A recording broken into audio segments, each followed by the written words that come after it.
Instagram says it will bring in new film-style age ratings to stop children from accessing inappropriate content. But speaking to Good Morning Britain, the social media giant's global director of public policy has warned parents they still can't guarantee what children see will be completely appropriate. We will probably never get to zero. And I just want to say that to parents, that just as in a PG-13 movie, you might see some swearing, you might see some content that you don't think is appropriate for your teen. That will probably still happen on Instagram, but we're really trying to work hard to make that as rare as possible and to give parents reassurance. When your teen is on Instagram, they're in that guided by PG-13 experience. We're joined now by Ellen Roome. In 2022, her 14-year-old son, Jools, died.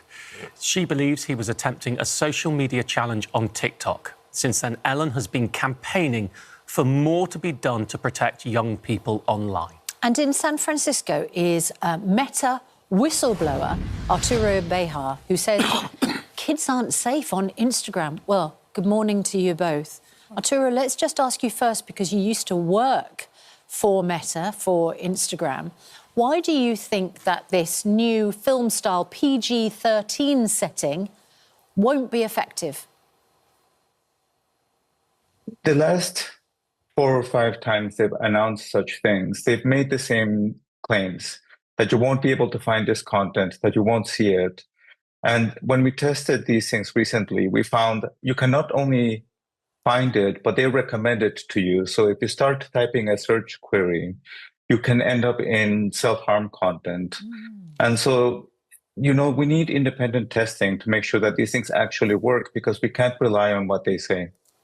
So is the concern, therefore, not that this new system makes things worse, but it might give parents a false sense of security? Exactly. I think that what Meta has been doing with teen accounts and in recent years is gives parents a false and dangerous sense of security by making these really broad claims about the things that they're protecting against while they're not doing the work, which they could do. You could have a social media product that could be so much safer for teens, but that relies on them doing the work and on independent oversight and testing, which is so essential in this field. Just give us the top couple of measures that you think Instagram have the power to introduce that they haven't yet introduced that you would recommend. So the first one is actually sensitive content controls that ensure that you cannot search for or get recommended certain kinds of self-harm content, like blackout challenges. Like, I've spoken to parents whose kids have died from that, and every Friday they go searching for them, and every Friday they find them. And so what's in place doesn't work right now. And then the other thing that they should really... Sorry, go ahead.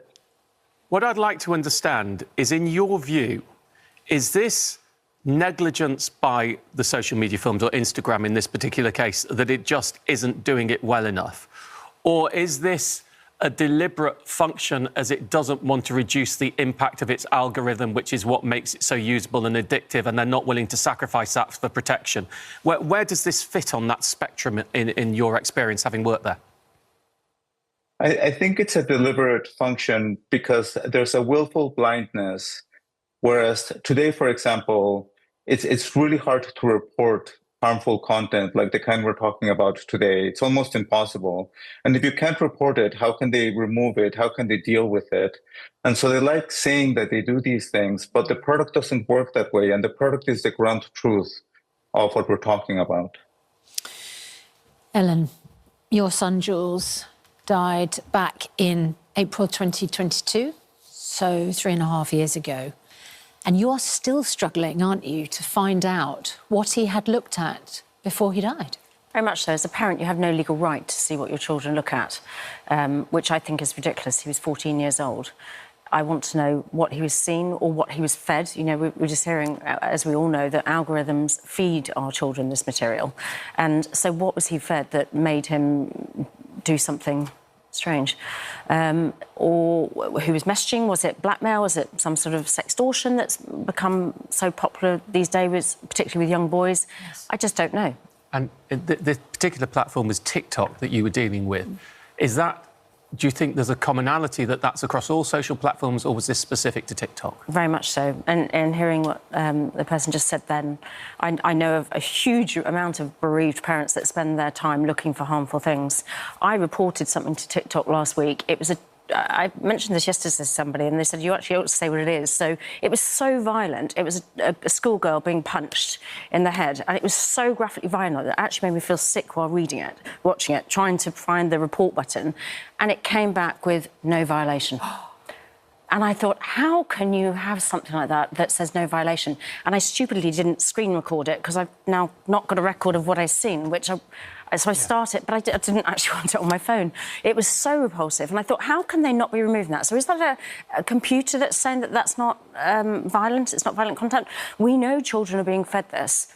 Why have we got platforms that allow children to see harmful content? It is awful. What do you make of Instagram, specifically Instagram's new measure that those who sign up who are 13, because you aren't allowed to sign up before you're 13, up until 18, will be fed content that is pretty similar to a sort of film rating. Do you think that, you know, if that was in place, that might have protected Jools? I think you've got two problems there. You just hit the first nail on the head by saying, well, you're not allowed to until you're 13. So, of course, we know that younger children are signing up and putting in whatever age in. And so they do say that they've got some software that's trying to work out what ages there are. But we need to regulate what ages the children are on the platform to work out whether the teen accounts are going to work. And then you've got the added problem about the parents have a nice, safe teen account, although they think it's all got the controls and safe, and the child goes and opens another 10 different accounts with different details and different dates of birth. How do we control that? Is 13 too young? Yes, I do think it's too young. What age would you say if you were in... Because I mentioned earlier, from memory, I'm only 90% on this, the age was actually about the age that you could sign a contract to set it up rather than the age that social media was suitable. So there isn't any proper data on 13 is a suitable age. What age would you set it at? I think everybody's pushing for 16. Yes. I still worry at 16 that you've got children then potentially at 16 seeing graphic, violent, harmful content at 16 or pornographic. Are we saying that's OK at 16? I personally think if they can't make it safe, then we need to make it 18. But ultimately, it needs to be regulating what's on those platforms so the platforms take accountability for what is on their platform and it stops this addictive by design. Let's just ask Arturo for a second. You heard Ellen there. So her first question was, when she reported the other day this inappropriate punching video, who made the decision that that was appropriate? Would it have been on TikTok, this was? I know your Instagram is your specialty, but in general terms on social media, would that be likely to be a human being, or will that have been an AI-based decision? It was Instagram. Sorry. It was Instagram. Sorry, it was Instagram, so you absolutely know on there. Yeah, absolutely. It's a machine that's making that decision. And again, we can't rely on parents to be searching for this kind of content. You need independent oversight and testing so that we know. Because what we just heard from Ellen, I've heard from so many other parents, which is, my children has died and I can't get access to information, which absolutely should be a right that's legislated. And the things that get built hide, for example, if a kid has another account or other areas. So there's so many issues that parents like Ellen bring to mind, that whistleblowers like myself bring to attention. And the company just comes back and says these truisms that are kind of meaningless. And we really need regulators to step up in order to make a difference. And may I ask you, if you were going to set the minimum age for people to use social media, what age would you set it at? 16 in the least. The way things are right now, they're just not safe enough to hand to a child or a teenager. Certainly, and I don't know from yours, but I know from the scam situation, I've reported scams of me, and I've been said back, no, that's not a violation, it isn't a scam. And I'm going, well, I know it's a scam because it's a scam of me. So this is a systemic, not just across child protection, but right across the entire way that social media works, that their bad actors' decision-making tends to be done by AI-based interface rather than by human being, and it isn't good enough. And it's difficult once you've got that far and you've got no violation. Well, where do you go? You can't... And I'm on a panel with bereaved parents with Ofcom, and we've said, how do we report this? You know, you can't... There isn't a way of reporting that other than them come back and say, no violation, you're stuck. How far have you got, Ellen, finding out what Jools was looking at from all the social media that he was on? So I have employed a wonderful guy called Mick Randall from Fedora Investigations, who has produced a report which is currently sitting in my inbox, which I didn't want to read before I came on air. We understand that. But yes, they've uncovered some other things that we hadn't heard of, which I'm about to go back and read and see where we go forward. But I'm not stopping this. Things were missed. I know things were missed, and I hopefully have got the proof sitting in my inbox of where to go next, and I'm not stopping. We wish you all strength and fortitude for what is obviously going to be a very difficult task to go forward, and much love to you. Thank you. I mean, you're asking for automatic data preservation so that a child's online data immediately upon notification of their death is preserved without requiring specific account details from parents. I find it absolutely shocking that in the depths of your grief and shock about what happened to your son, you then have to go into battle.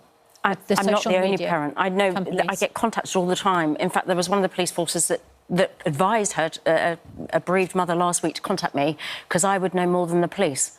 And I thought, wow, you know, they don't understand the law or how they can use it. And I'm in contact with so many other bereaved parents, all desperately wanting answers. This is not just me, it's all of us. This is changing it for everybody. Thank you, and good luck. Thank you. That's right. Stay in touch. I need to read this. Meta says teens with protection see less sensitive content and parents have robust tools at their fingertips. We'll continue improving our tools. If you're affected by that issue, you can find advice and support at itv.org.uk.